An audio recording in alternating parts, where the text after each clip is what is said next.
The red dress still hangs in my closet, tags attached, $300 worth of delusion wrapped in silk. I bought it 3 weeks ago, when I was certain, absolutely certain, that Travis was finally going to propose. 2 years of casual had to mean something. 2 years of pool parties and boat days and lazy Sunday mornings had to be leading somewhere. Allie said he'd been asking about ring sizes. Said she'd caught him looking at jewelry websites when we were all hanging out. Said this was it, my happy ending at 30. I spent hours trying it on, practicing my surprised face in the mirror.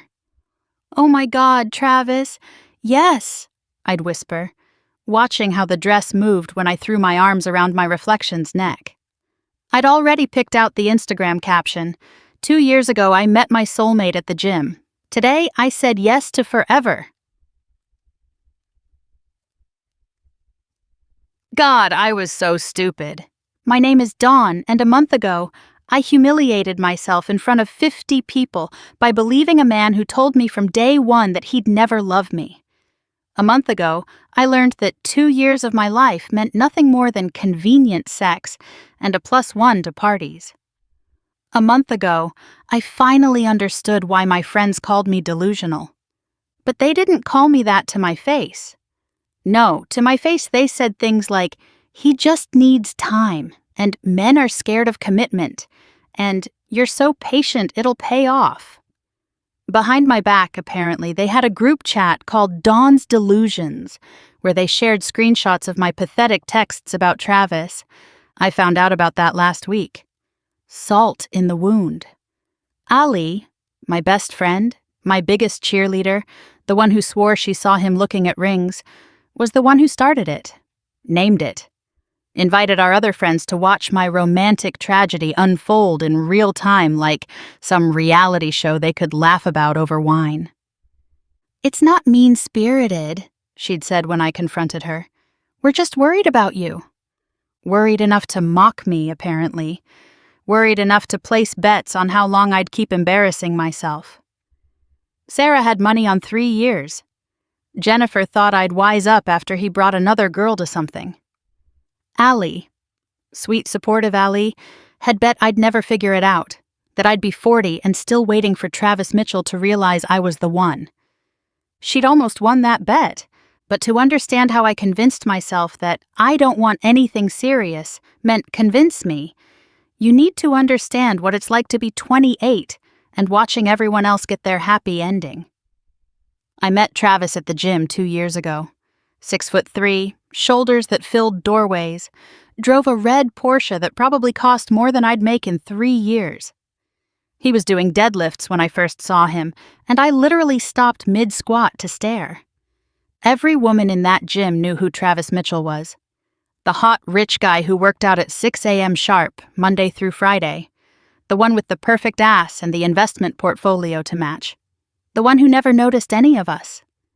Except that day, he noticed me. "You're going to hurt yourself," he said, noticing my terrible form. "Maybe you should show me the right way," I flirted back, heart pounding so hard I thought he'd hear it over the gym music. He did.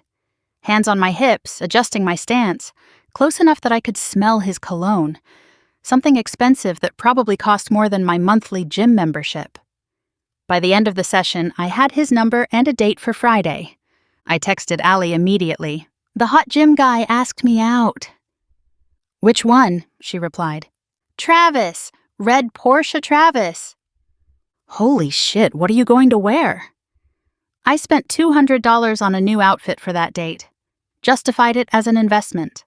The black dress that showed just enough cleavage to be interesting, but not enough to be desperate. The heels that made my legs look endless. The lingerie underneath that cost another $80 because you never know. "I should tell you up front," he said over drinks that night at some rooftop bar that had a 3-week waiting list. "I'm not looking for anything serious. My life's too busy, my career comes first, and I'm just not a relationship guy." The words hit like ice water, but I kept my smile bright. I'd spent $280 and 4 hours getting ready. I wasn't about to let a little thing like reality ruin my night. I laughed. "That's fine. I'm not looking for anything serious either." The lie came so easily. Of course I was looking for something serious. I was 28. My younger sister was married with a baby on the way. My college roommate had 2 kids and a house in the suburbs. My Instagram feed was nothing but engagement rings and baby announcements and 10 years together posts that made me want to throw my phone across the room. But hot guys like Travis didn't want to hear that you were husband shopping. Cool, he said, raising his beer. To keeping things simple. To simple, I agreed, already planning how I'd change his mind. Because that's what you do, right? That's what every romantic comedy taught me. The commitment phobe just needs the right woman to show him what he's missing. He says he doesn't want serious, but he's never met you. You're different. You're special. You're the one who'll make him realize he was wrong. For 2 years, I played the cool girl, the fun girl, the no-pressure girl. He'd text at 10 p.m. on a Friday, "Pool party tomorrow, you in?" "Sounds fun," I'd reply, canceling the brunch plans I'd made with my mom. She'd sigh when I called. "Dawn, when are you going to find someone who plans ahead? Someone who values your time?" "Mom, you don't understand. He's busy. He's successful. He can't plan every little thing." "Your father planned our first date 3 weeks in advance," she'd say. "That was a different time," I'd argue, already pulling bikinis out of my drawer, trying to decide which one would make Travis finally see me as more than just a good time. He'd call Wednesday afternoon. "Buddy canceled on the boat this weekend. Want to come?" "I'd love to," like I was his second choice. Like I didn't care that I was only invited because someone else couldn't make it. I'd spend the next 2 days getting spray tanned, waxed, and manicured. Another $150 to look effortlessly beautiful. I learned to jet ski because he liked jet skiing. Spent hours YouTubing tutorials so I wouldn't embarrass myself. Nearly drowned the first time I tried to impress him with a sharp turn.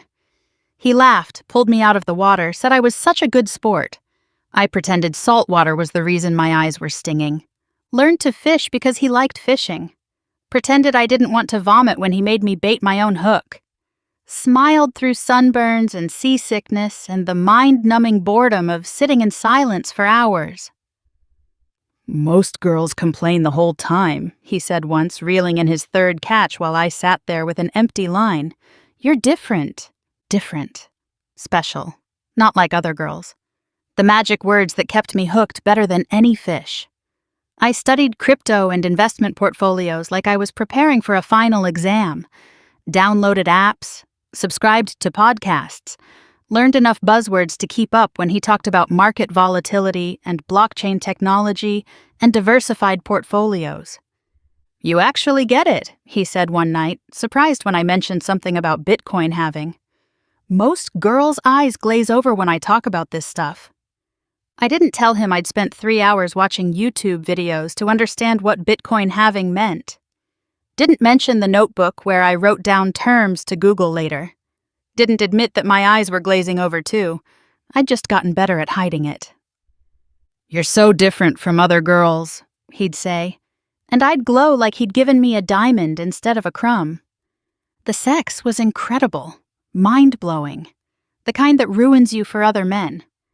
He knew exactly what he was doing, and I convinced myself it meant something. You don't fuck someone like that unless you care about them, right? Wrong. The first time we slept together after our third date, I knew I was in trouble. He took his time, paid attention, made me come 3 times before he even thought about himself, held me after like I was something precious. "That was..." I breathed against his chest. "Yeah," he agreed, already reaching for his phone to check the time. "I've got an early meeting. Mind if I call you an Uber?" An Uber, not stay the night, not let me drive you home in the morning. An Uber, like I was a transaction to be completed. But I told myself it was practical. He had work. He was responsible.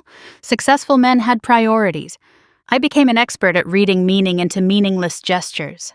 When he'd pull me close after sex, I'd pretend he was cuddling instead of just waiting for round 2.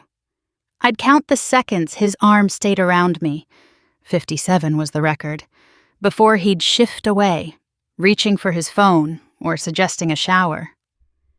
When he'd make me breakfast, I'd pretend it was because he cared, not because he was hungry too.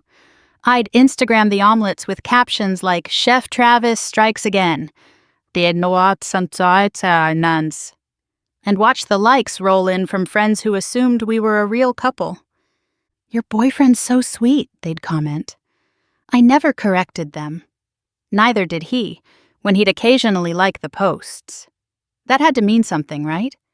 When he'd buy me drinks at his parties, I'd pretend I was the hostess, not just another guest.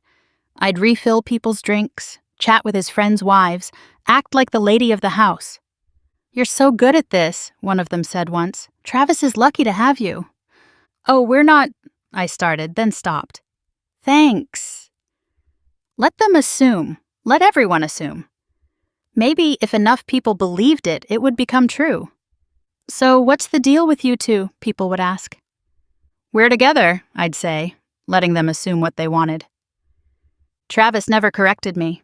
Why would he? He was getting everything he wanted. Regular sex, a reliable party companion, someone who never asked hard questions or made demands. The perfect arrangement for a man who'd put me somewhere after his career, his investments, his hobbies, and probably his fucking dog. Ali was my biggest enabler. My best friend since high school, married at 25 to her college sweetheart, living in a 4-bedroom house with a perfect lawn, and a golden retriever named Max. She desperately wanted me to join her in married bliss. "He's just scared," she'd insist over wine at her perfect kitchen island.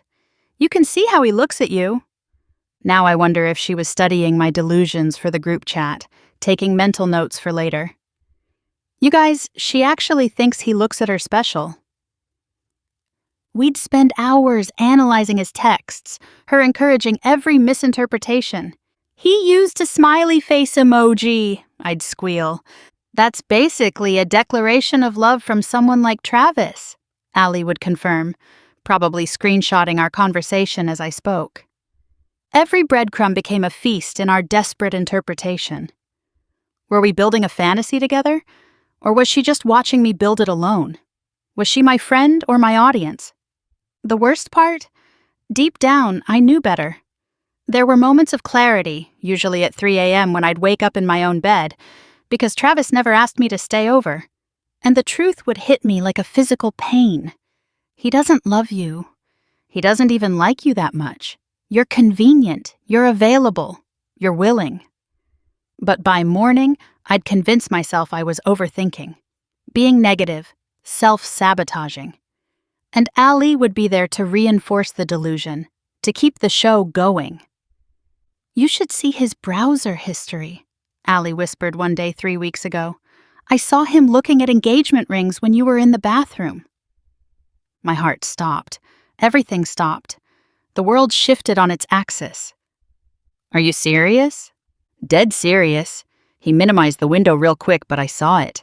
Tiffany's website, the engagement ring section. I literally screamed, jumped up and down in his living room while he was outside grilling with the guys. Ali and I hugged and cried and immediately started planning. "When do you think he'll do it?" I asked. "Has to be soon. Maybe at the big pool party next month in front of everyone?" "Oh my God, that would be perfect. Should I get my nails done?" "Get everything done. Hair, nails, spray tan, maybe some Botox?" "Ali." "What? You want to look perfect in the proposal photos." That's when I bought the red dress. Spent money I didn't have because this was an investment in my future. Our future. The future where I'd finally be Mrs. Travis Mitchell, where I'd move into his house, where I'd host the pool parties as his wife, not his +1. I practiced my surprised face every morning, planned my exact words. Yes, 1,000 times yes. Or maybe just yes with tears? I watched proposal videos on YouTube, studying the best reactions. I even started a secret Pinterest board. Travis and Dawn forever. Wedding dresses, engagement party ideas, honeymoon destinations. I'd look at it late at night, imagining showing it to him after he proposed. "I've been dreaming of this too," I'd say, and he'd laugh at how well we matched. 3 weeks of living in that fantasy, 3 weeks of every interaction meaning more than it did. When he texted, "Come over," I heard, "I need to see you." When he said, "You look nice," I heard, "You're beautiful." When he fucked me, I felt him making love to me. I was so high on anticipation that I missed all the signs.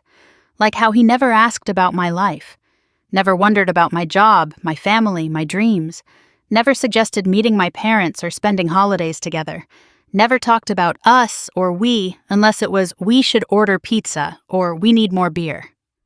The pool party was perfect for it. All his friends there, sunset, champagne. I wore the red dress with the tags tucked in. I'd return it after, claim it didn't fit right, use the money for something wedding-related.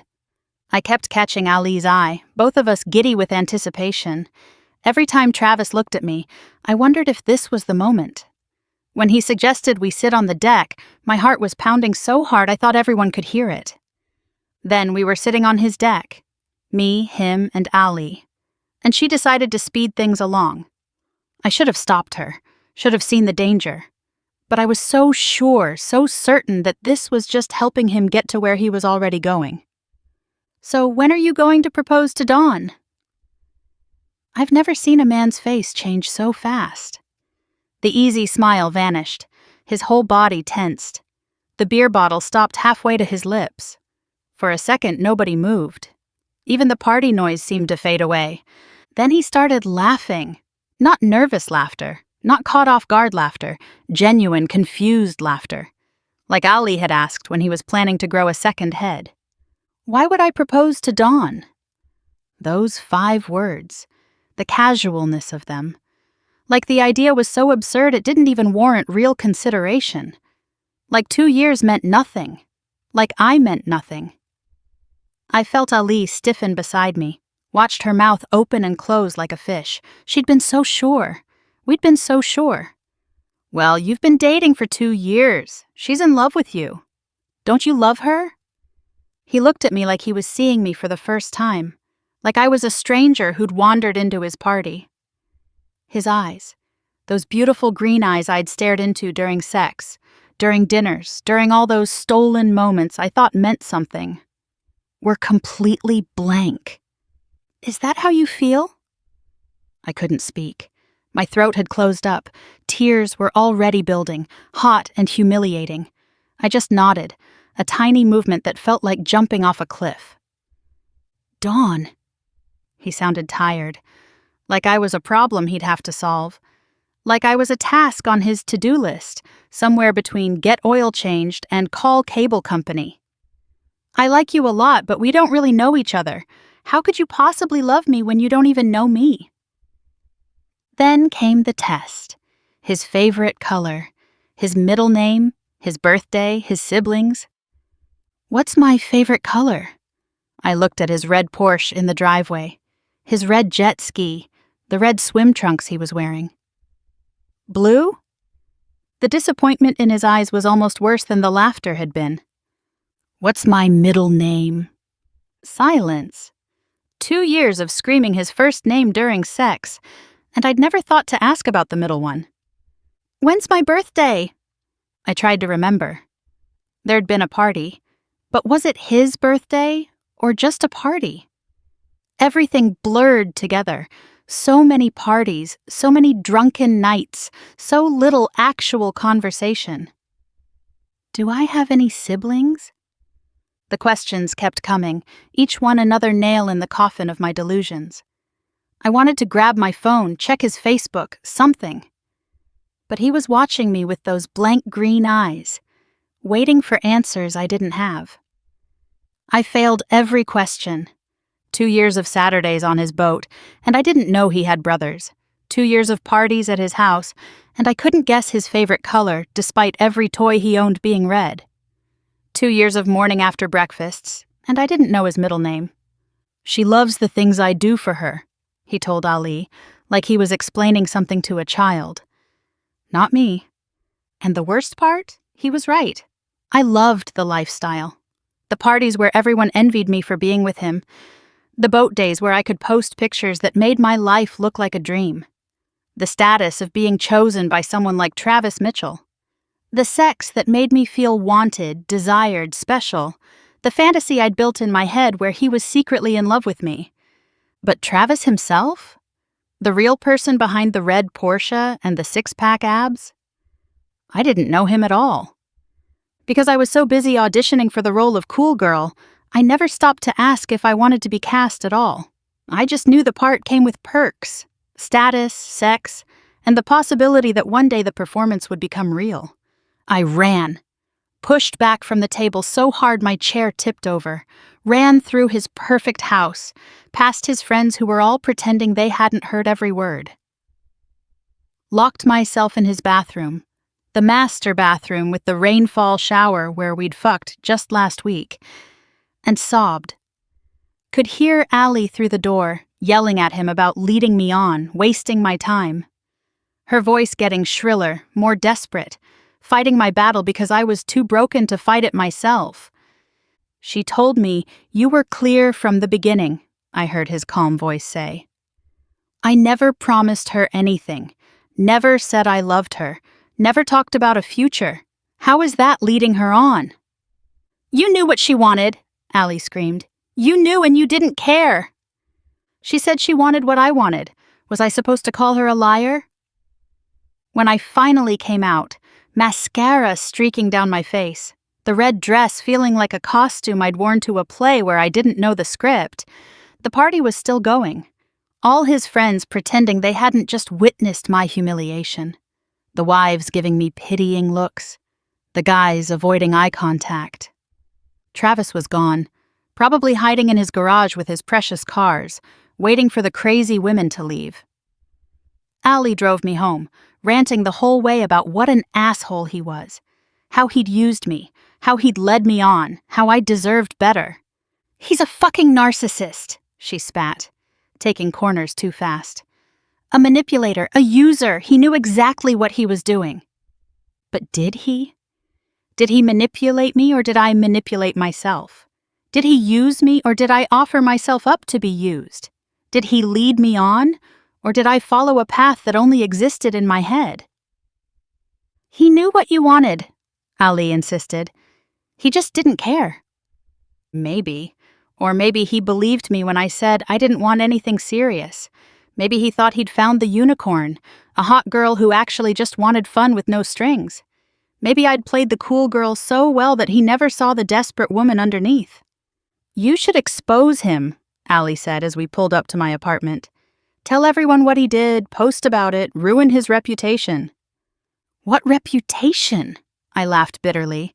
"The reputation of a guy who was honest about what he wanted? Who's going to take my side?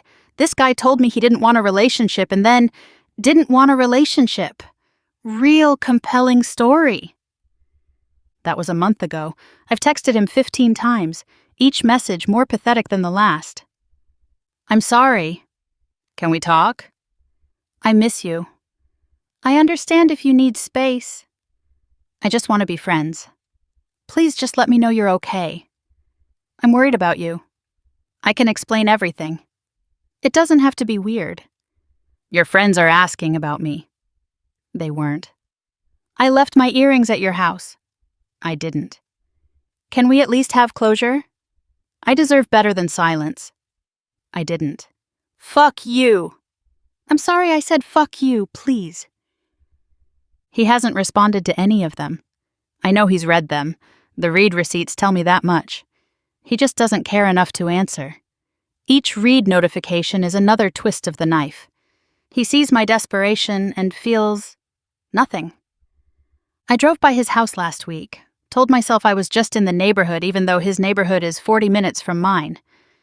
There was another girl's car in the driveway. A little blue Mini Cooper with a gym sticker on the back. I sat there for 20 minutes, engine running, watching his front door like a stalker. Finally saw her. Blonde like me, but younger. Maybe 25, definitely hotter. Wearing one of his t-shirts and nothing else as she grabbed something from her car. His t-shirt. I'd never worn his t-shirt. Never been invited to stay long enough to need one. She looked happy, relaxed, comfortable in a way I'd never been at his house, like she belonged there, already replaced, already moved on, like I was nothing more than a 2-year placeholder. Like all those weekends, all those parties, all those moments I thought meant something were just time passing for him. The red dress hangs in my closet, mocking me. $300 I couldn't afford, spent on a proposal that was never coming. The tags are still on, but the return window has passed. Even if I could return it, I wouldn't. That would mean admitting I bought it for a proposal that never existed, except in my imagination. I chose to hear "not looking for anything serious" as "convince me." I chose to interpret keeping things casual as a challenge.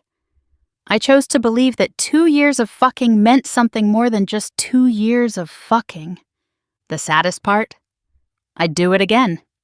If he texted right now, I'd answer before the notification sound finished. If he invited me to another pool party, I'd go. Spend another $150 on a new outfit, get my hopes up again, pretend this time would be different. If he offered me another 2 years of casual nothing, I'd take it. Because 30 and delusional is still better than 30 and alone. At least that's what I tell myself when I'm stalking his Instagram at 2 a.m., watching stories of parties I'm no longer invited to. He posted one last night, another pool party. I could see her in the background, Mini Cooper girl, laughing at something off camera. She was wearing a red bikini. Of course she was. I zoomed in on her face until the pixels blurred, studied her like she held the secret to keeping Travis Mitchell's attention. What did she have that I didn't? What did she do differently?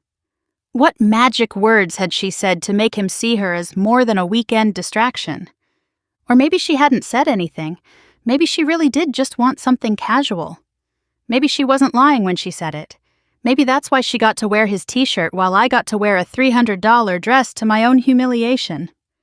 He's probably with her right now, on his boat, in his bed, living his best life while I rehearse conversations we'll never have.